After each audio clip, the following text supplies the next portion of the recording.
Salut les gars, c'est Mani. Aujourd'hui pour un unboxing de quelque chose que j'avais déjà. Cependant ici c'est la toute dernière version, neuve cette fois-ci, que je vais vous sortir de là. Je sais beaucoup d'entre vous attendent vos 2 UDR, etc. etc.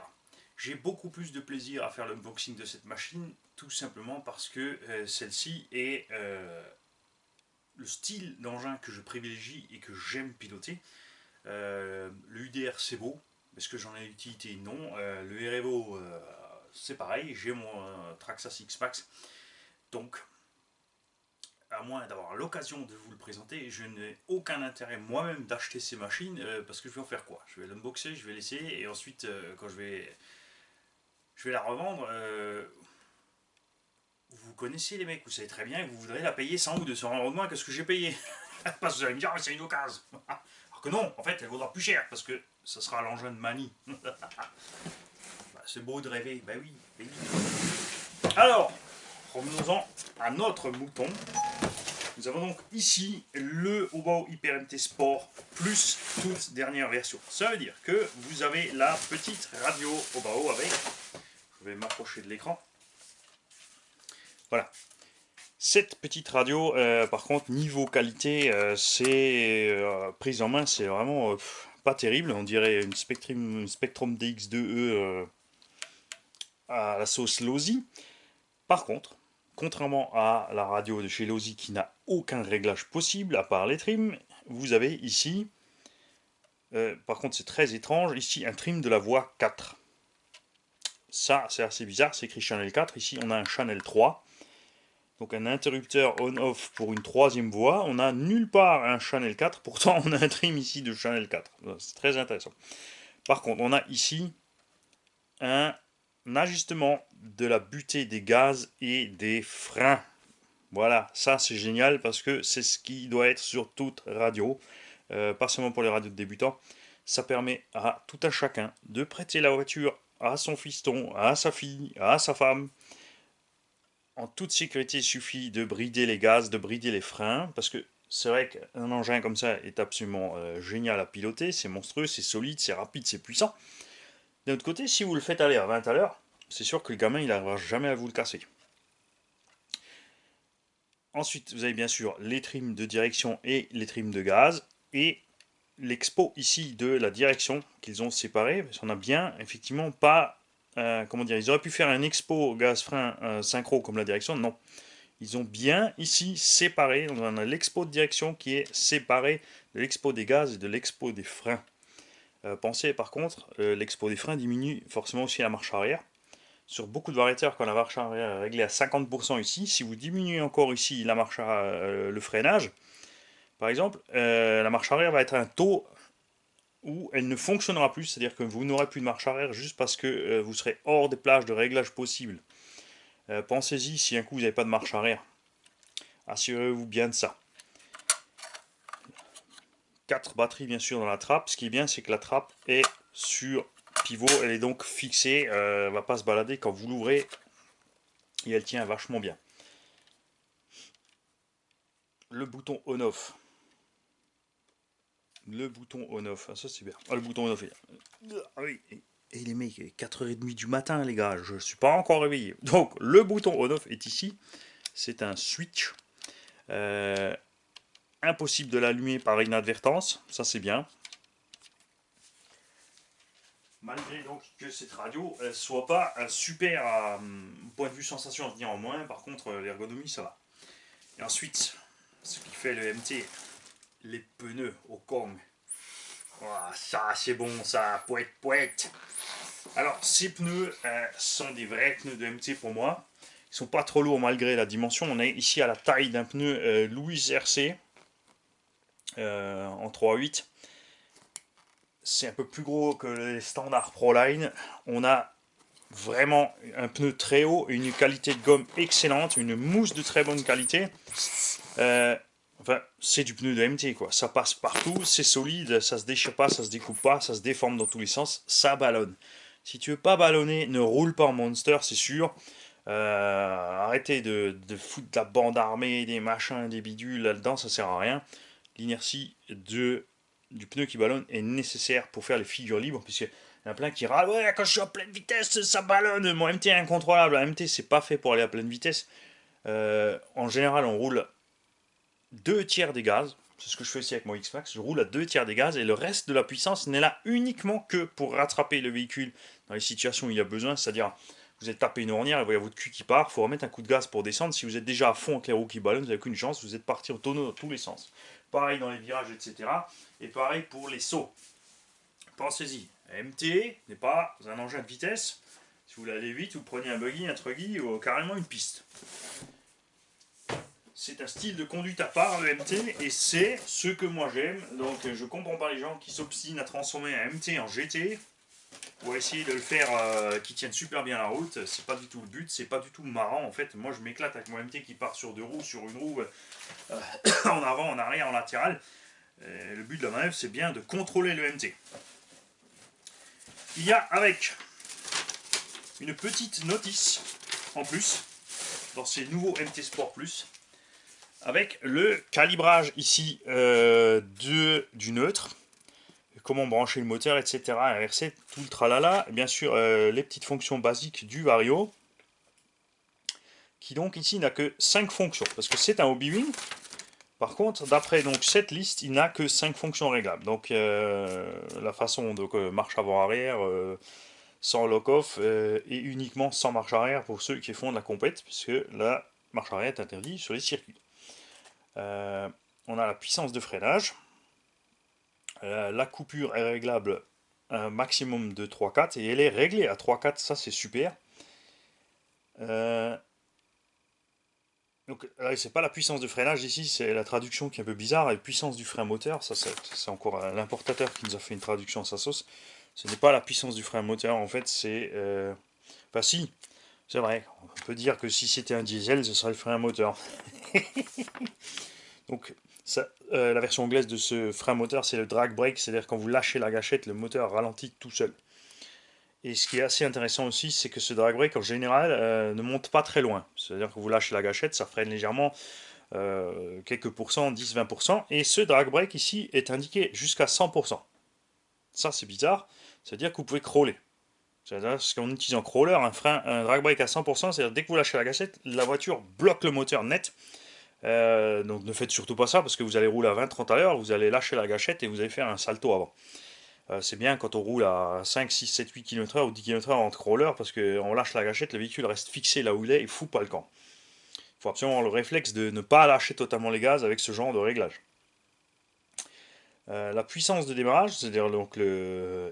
Alors là, il y a 2 variantes, il y a le punch control et le start power. Chez Castel, c'est le start power, c'est-à-dire tu appuies à fond sur la gâchette comme un débile. Si tu as bridé ton start power à un maximum, la voiture va partir en douceur. Par contre, une fois que le moteur a déjà quelques tours minutes, 2-3 tours minutes, ça suffit, c'est-à-dire tu relâches les gaz, tu remets, et là par contre tu es parti en salto parce que tu as toute la puissance qui arrive. Alors que chez Hobbywing en général, cette puissance de démarrage n'est pas la puissance de démarrage, mais le punch control, c'est-à-dire la reprise du véhicule. Tu lâches les gaz, tu reprends, elle remet pas la sauce à 100%. Ça revient progressivement jusqu'au niveau où tu es et ensuite ça part. C'est pas pareil. Et ensuite, donc, on a bien la puissance de freinage ici. Et est livré avec la carte de programmation. Ah. Donc une vieille carte LCD Hobbywing et c'est très rigolo parce qu'elle a 2 tableaux dessus. Donc selon les versions des variateurs en fait, puisque ce Vario là-dedans est un Hobbywing 150 Quick Run, mais qui a été rebadgé et d'après ce que j'ai vu sur le moteur, ça c'est un regret que j'ai un petit peu. D'après le carter avant du moteur, on a ici un moteur Gould RC. Alors c'est pas grave puisque c'est un moteur qui fait son travail, mais c'est sûr qu'on aurait préféré un moteur Hobbywing dedans ou Léopard. Alors il y a effectivement 5 fonctions réglables sur cette carte de programmation et pas plus, et donc spécifiques à ces variateurs rebadgés. Puisque la carte de programmation normale elle a 10 ou 12, si vous avez la carte de programmation normale avec les 10 ou 12 fonctions, vous la branchez sur un variateur rebadgé, vous ne pourrez bien sûr que varier 5 fonctions, le reste ce sera dans le vide, alors que cette carte ne sera certainement pas utilisable sur le variateur Hobbywing normal. On a les écrous de roue qui sont très spécifiques à cette machine. L'engin n'ayant pas de différentiel central et pas de slipper, attention, je le répète, c'est une brute absolue sur la transmission. Cette machine est faite, soit vous roulez cool en 4S, ça va aller, il n'y a pas de souci, il encaisse. Par contre, 6S, c'est réservé aux pilotes. Il y en a plein qui en ont fait l'expérience, qui étaient persuadés d'être des pilotes, qui se retrouvaient avec des morceaux de transmission partout. Les diffs tiennent le coup, la transmission principale tienne le coup, ce qui pète, ce sont les petites clavettes, c'est pour ça qu'ils ont libre avec. Vous avez ici un jeu complet en rab de clavettes de roues et de clavettes de cardan, ainsi que des joncs d'arrêt. Tout simplement avec le petit outillage. Les écrous de roue, vous les fixez absolument à la loctite bleue, ça c'est clair. Et vous avez un écrou qui rentre ici à l'intérieur, qui va se serrer dans le cardan, la tête de cardan, que je vous conseille de mettre à la loctite bleue aussi, minimum. Très important, quand vous mettez la loctite, laissez-la sécher. Si elle n'est pas sèche, ça ne sert à rien. Donc ça ne sert à rien de faire le montage et de foutre le camp sur le terrain. Ça va faire l'inverse. Les écrous vont se desserrer encore plus vite. Impératif aussi de contrôler régulièrement le serrage de ces écrous. Cet engin est une brute absolue sur la transmission. Comme la transmission tient le coup, ce sont les roues et les hexagones qui vont prendre les chocs.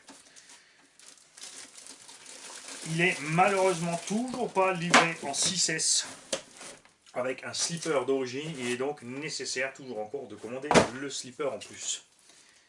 L'autre regret que j'ai, c'est toujours cette carrosserie qui est très belle comme ça sans les roues, mais quand vous mettez les roues, ça fait vraiment bizarre. On dirait les espèces de crawlers qu'ils ont avec des mini carrosseries et les roues à 15 km de la bagnole. Le Lexon de la carrosserie est de qualité acceptable. On aurait préféré un peu mieux vu ce que sait faire la bête et sa violence.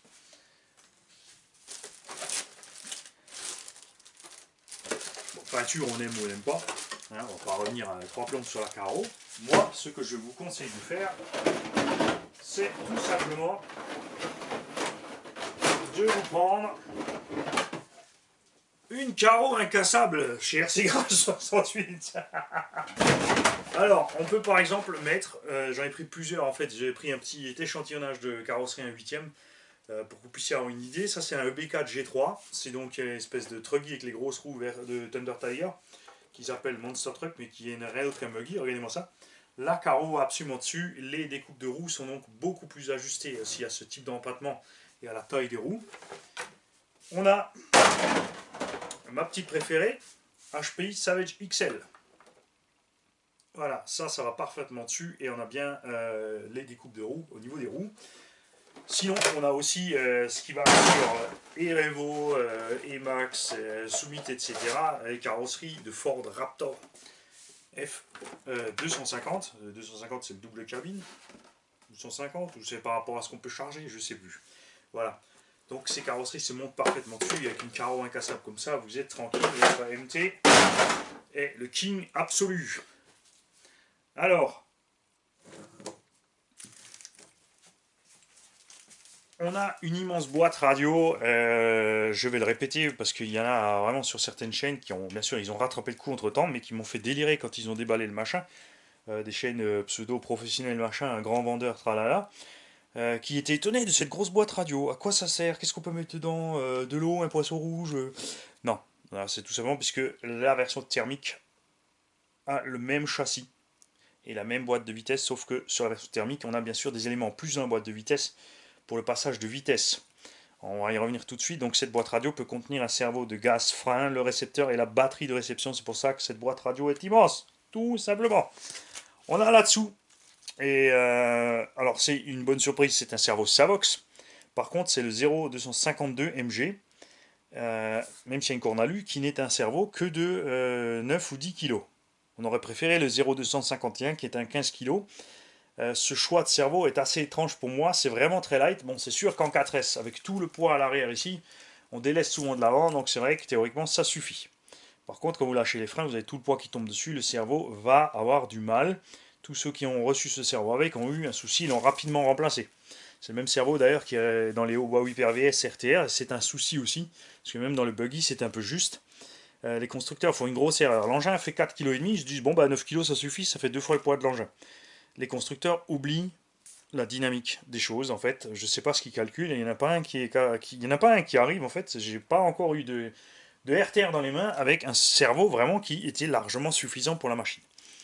Tout simplement parce que quand vous tournez les roues et que vous accélérez par la puissance émise sur le différentiel, la force motrice va redresser les roues et c'est cette force-là qui va poser un problème au cerveau. Il va devoir forcer à mort pour empêcher les roues de revenir. Tout comme c'est le cas quand vous freinez et que vous êtes en train de tourner, vous bloquez tout, la direction prend un coup sec. C'est là qu'il est vital d'avoir un bon cerveau de direction. Et donc cette boîte de vitesse, parce qu'il y a deux schtroumpfs qui m'ont balancé, il y en a un qui a carrément fait une boulette. Moi aussi je fais des boulettes, hein, mais alors là, on peut faire des boulettes parce que sur certaines spécificités, mais pas sur le BABA, je trouve. Donc ceci tout simplement fait pour les thermiques, pour régler tout simplement le passage de première vitesse en deuxième ou troisième, selon le nombre de vitesses qu'il y a dans la boîte. Vous passez votre tournevis, vous réglez votre petite BTR pour bloquer ou débloquer les mazlottes pour les roues libres, pour passer les vitesses, tout simplement. Et l'autre, il nous sort que, tiens, si je mets de l'huile plus épaisse là-dedans, est-ce que ça va changer la réaction de la boîte de vitesse? Alors, c'est absolument pas logique mécaniquement, rien du tout, donc moi, j'arrive pas à comprendre. Mais bon, c'est pas grave. Et certains l'utilisent donc pour huiler la boîte, etc. Mais non, ça marche pas. Et je répète ça aussi, je vous conseille, quand vous avez ce machin, de sortir cette boîte de vitesse. C'est vite fait, hein. Il y a 5 vis par côté, il faut enlever les bas clipots. Bas clipots que je vous conseille de toute façon pour enlever, là aussi on y revient tout à l'heure. De sortir cette boîte et de la graisser comme il faut. Il y a de la graisse, mais ils sont vraiment allés légers. Donc c'est beaucoup mieux de mettre de la vraie graisse là-dedans. Et au passage aussi donc de virer cet arbre rigide et de mettre un slipper à la place. Slipper chez Obao qui ne fonctionne pas comme un slipper Traxxas ou un multidisque de chez Arma. Et Arma qui a pour moi sur le Nero le meilleur slipper à un huitième de tout le marché. Ça c'est clair. Un cinquième, le meilleur slipper de tout le marché, le slipper option du HPI Baja. Multidisque super bien réglable, etc. Donc ce slipper ne fonctionne pas, en fait, il ne va pas glisser à chaque fois que vous l'utilisez. Il sert plus ou moins de fusible, c'est-à-dire le réglage est assez délicat dessus, c'est vraiment au poil près. Il sert uniquement quand vous tapez net sur un essieu en pleine accélération. À ce moment-là, il va glisser un coup. Et au moment où il glisse un coup, en général, il se desserre. Donc il faut retourner au véhicule pour le resserrer un petit peu. Enfin, c'est assez délicat, mais une fois qu'on a bien compris le truc et qu'on a bien le coup de main, franchement, c'est génial. J'aurais préféré bien sûr un slipper multidisque qui limite vraiment le patinage à accélération, etc. Le moteur, donc 40 par 75 ou même 76, si c'est un Goul RC, en général ils font du 76 de long. Vu le carter avant, c'est bien du Goul RC. Alors c'est un peu dommage parce que ces moteurs sont pas mauvais. Ils font le travail, comme dit, mais ils ont tendance à consommer un peu plus et avoir un peu moins de patates que les autres. Est-ce qu'on le sent vraiment 6S On verra après les essais.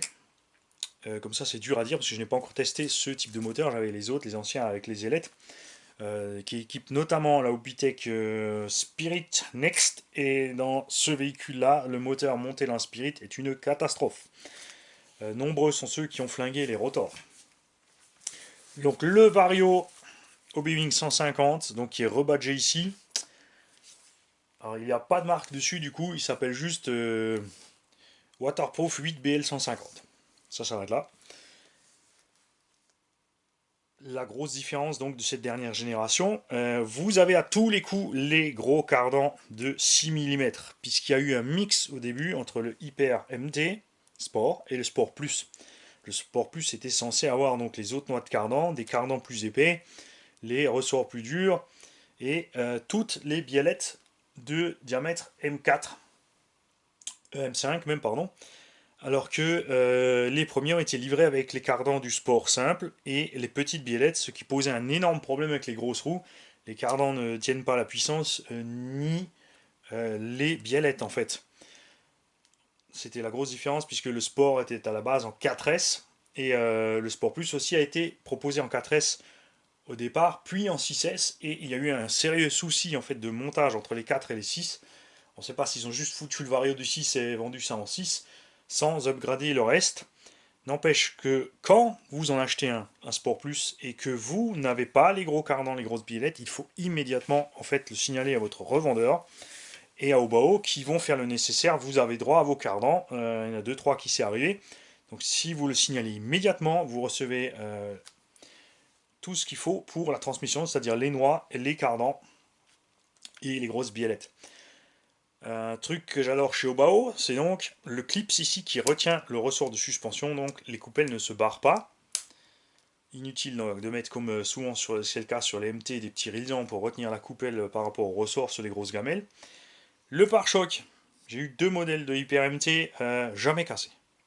Impossible, c'est absolument génial, même s'il paraît faible. Ce que je reproche, c'est qu'il est un peu trop près. On aimerait que c'est un peu plus éloigné par rapport ensuite quand on a monté les roues et la taille de la carreau pour caler tout ça ensemble. Et la dernière évolution, c'est qu'on a tous râlé donc au début avec l'axe qu'on avait ici qui foutait le camp. Il y a donc une modification du triangle. L'ancien triangle ici avait un bourrelet en plus à la place de l'écrou. On avait un axe M4 à l'intérieur et une petite vis qui tenait l'axe. Il arrive à ce triangle de s'ouvrir et on perdait la fusée. C'était pas très grave, ça faisait plus ou moins fusible. J'ai donc essayé sur le mien de mettre une vis et un écrou et c'est avéré que ça suffisait, qu'on n'avait aucun autre problème, que ça déchirait pas les bras plus loin, etc. Puisque ces bras sont vraiment hyper méga solides. Et j'espère les gars que le REVO 2 a aussi des bras aussi balèzes que ça et aussi solides que ça, parce que j'en ai cassé une seule fois en 2 ans de sauvagerie en Obao Hyper MT. Et je me suis perdu. La direction. Alors là, c'est dommage, on a un angle de braquage un peu minimaliste. On aurait aimé avoir un angle de braquage plus gros. Euh, Comme ils ont fait des grosses fusées, des grosses chapes, c'est un peu un souci en fait, et c'est dommage. L'autre chose qui est bien au niveau de ces chapes, c'est que la partie ici pour la direction est démontable, on peut la passer devant derrière, ce qui fait que vous n'avez pas de gauche et de droite. Le véhicule est entièrement symétrique de tous côtés. C'est-à-dire que ce sont les quatre mêmes chapes, les quatre mêmes fusées, les quatre mêmes leviers de direction, les quatre mêmes triangles inférieurs, tous les tirants sont les mêmes, toutes les rotules sont les mêmes, tous les amortisseurs sont les mêmes, il y a 4 fois tout pareil partout, et ça c'est génial au niveau des pièces de rechange, parce qu'il suffit d'avoir un seul côté en stock pour pouvoir réparer tout ce qu'il faut sur la machine. Ce que je reproche encore un tout petit peu, c'est les tourelles ici en plastique sont très solides. Alors je ne les ai jamais cassées. Par contre, c'est vrai que sur les gros sauts, les gros chocs, vous avez l'amortisseur ici qui va aller toucher en fait son pivot de montage ici. Ça laisse une petite trace sur le capuchon d'amortisseur. C'est pas très grave, c'est esthétique uniquement. Ça dérange pas plus que ça. Mais un petit upgrade ici sur la rigidité de cette tourelle serait pas mal. Moi, personnellement, je verrais bien que la tourelle soit reliée vers l'avant sur le châssis. Eux ne l'ont pas fait, ils ont fait des fixations inférieures et j'ai pu le constater sur les miens. Ça permet au châssis en fait d'avoir un énorme flex sur le patin avant-arrière et c'est hyper efficace sur les gamelles. Au tout début, il y a eu un souci avec ces châssis. Alors on ne sait pas ce qu'ils ont fait, il y a une erreur de matière ou on ne sait pas quoi. Il y en a un ou deux qui ont réussi à tordre ces châssis. Sur les deux modèles que j'ai eu, alors que moi j'avais un des tout premiers MT Sport, ça ne m'est jamais arrivé. Et vous savez que quand je teste un truc, je le teste franchement. Je n'ai jamais acheté ici le renfort option. Euh, et j'ai jamais eu de soucis. Et sur le MT Sport Plus, de toute façon pas. Donc je ne m'inquiète pas pour ce châssis. Ne vous faites pas de psychose à propos de plier un châssis ou autre. Il n'y a pas de souci. D'ailleurs, Luc qui a mon MT Sport Plus a même un deuxième châssis avec, puisque j'en avais acheté un deuxième au cas où, et il n'a pas eu besoin. Donc il a un châssis en rab à la maison qui lui servira probablement jamais. Sortie de la boîte. Tous les réglages de cette machine sont excellents. La suspension est bien douce. On aurait aimé, c'est vrai, pour un MT un peu plus de débattement de suspension, mais on se promène quand même entre le monde du gros MT, genre Seine ici, et le Truggy ou le Muggy, genre Creighton ou compagnie, ou EB4 G3, qui sont des engins à châssis plat avec des grosses roues. Ici, on a quand même un châssis bien échancré. Contrairement au Savage, le châssis est hyper compact, donc le centre de gravité est très bas. Et l'engin se comporte vraiment super bien. En thermique, on a tout le poids à l'arrière, parce que pour pouvoir faire des figures plus facilement, pour lever plus facilement, vu le manque de puissance de thermique. Et là, je cours. Non, bien sûr, les thermistes sont bienvenus, on les aime tous. Enfin, quand ils sont à l'arrêt, surtout, quand ça fait pas de bruit. Donc, en 4S, le poids à l'arrière, c'est bien. En 6S, je l'ai fait sur mes deux MT, sur les MT que j'ai préparés pour les gens qui en voulaient. J'ai tout simplement inversé les bacs. Vous prenez le bac de droite, vous le mettez à gauche, le bac de gauche à droite, et vous l'avancez en fait sur le châssis jusqu'ici. Vous mettez la lipo en fait au milieu du châssis. Il est nécessaire pour ça de faire quelques trous dans le châssis. Vous n'y couperez pas, il faut faire 3-4 trous pour passer les vis. Il y a quelques trous qui vont très bien. Donc ici au niveau de la boîte, on peut réutiliser les ancrages pour fixer le bac. Il y a deux ancrages qu'on peut utiliser et il y en a deux ou trois par côté qu'il faut repercer. C'est pas bien méchant, vous faites bien vos traces proprement et vous faites ça proprement. Et si vous le faites bien, ça a l'air d'être complètement d'origine, il n'y a pas de souci. Inutile de vous amuser à passer le vario vers l'avant. J'avais essayé ici avec une version où j'avais mis une platine à la place du bac pour sortir le gros bac, etc. Ça sert à rien. Vous compliquez pas la vie, vous avancez vos bacs à batterie sur le centre du châssis en 6S, vous mettez le slipper option, la roulette si vous en avez envie, et vous avez là vraiment un super MT pour faire du bash qui a vraiment un entretien ridicule. Les roulements au WOW sont d'excellente qualité, enfin ceux que moi j'avais. Je ne sais pas si entre temps ils ont changé les roulements. On ne les voit pas. Ils sont bien planqués. Ça, c'est aussi peut-être une raison pour laquelle ces roulements tiennent longtemps. C'est que les roulements sont bien au fond des fusées. Contrairement par exemple au Traxxas X-Max, où tout ce que balancent les roues avant va heurter ici le roulement à l'intérieur. Ici, tout est couvert. Le roulement ne prend pas toute la boue et toute l'eau, etc. dans la tronche. Et il n'a donc pas de souci à ce niveau-là. On n'a pas non plus le souci des vis de pivot qui se desserrent. Ils ont mis des axes avec des petits BTR sur le devant ici qui retiennent donc ça axe. Par exemple ici, vous avez un petit BTR. Et ça, c'est une espèce de clou en fait avec une tête en champignon et le petit BTR se glisse dans la rainure, ce qui fait que ça ne part pas. Vous ne pouvez pas trop le serrer. Vous avez un jeu qui est fixe.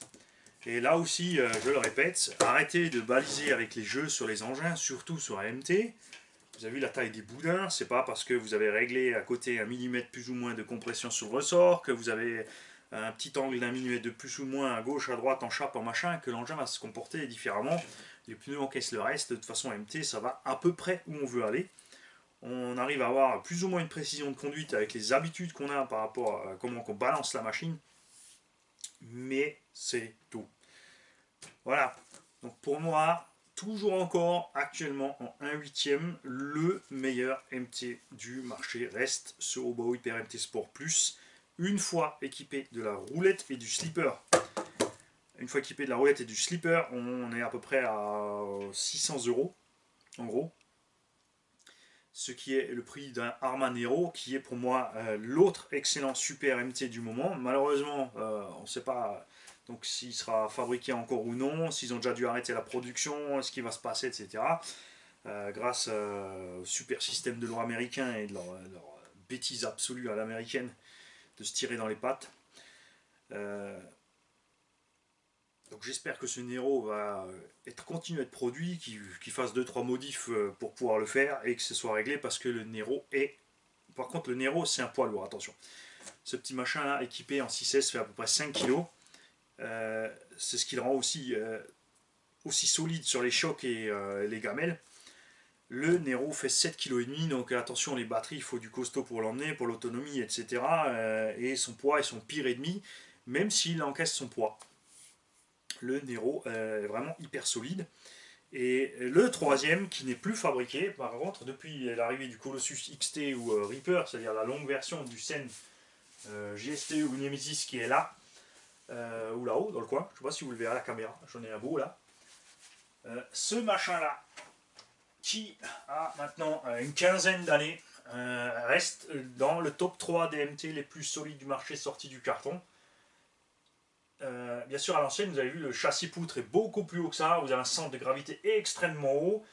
Ce que j'aime bien, c'est que la batterie est embarquée dedans, donc on profite pleinement du beau châssis. Cet engin est pourtant très agréable à conduire et il a un diff central, ce qui lui a économisé tous les problèmes qu'ont eu le Savage. Les problèmes qu'a celui-ci si vous restez en 6S sans slipper et que vous n'avez pas de doigté, c'est que quelque part à un moment les 2500 watts du moteur, c'est-à-dire 3 chevaux et demi à peu près, vont aller vous casser une petite pièce, alors que là-dedans la puissance peut s'évaporer à tous les coups. Voilà.